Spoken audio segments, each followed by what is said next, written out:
છે? હવે આ કાર્ડ પેપરને આપણે કેવા આકારમાં કાપ્યું છે? લંબચોરસ. હવે આ લંબચોરસ કાગળ છે એના એની જે આ બે ધાર કહેવાય, સામ સામેની ધાર પકડી અને આપણે એક ગળી પાડી. શું પાડ્યું? ગળી. આમ દબાઈ દો તમે એટલે એને ગળી પાડી કહેવાય. આમ દબાઈ દેવાની એટલે એના બે સરખા ભાગ થઈ જાય.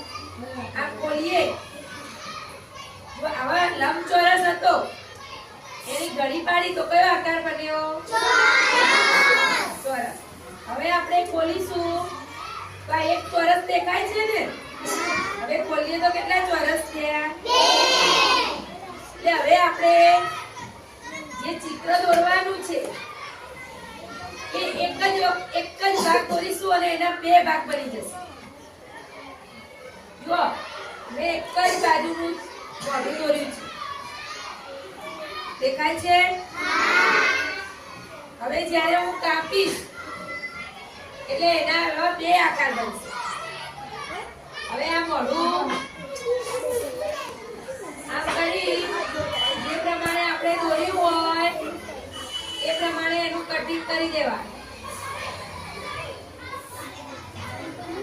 હું બતાવું છું થઈ જાય છે.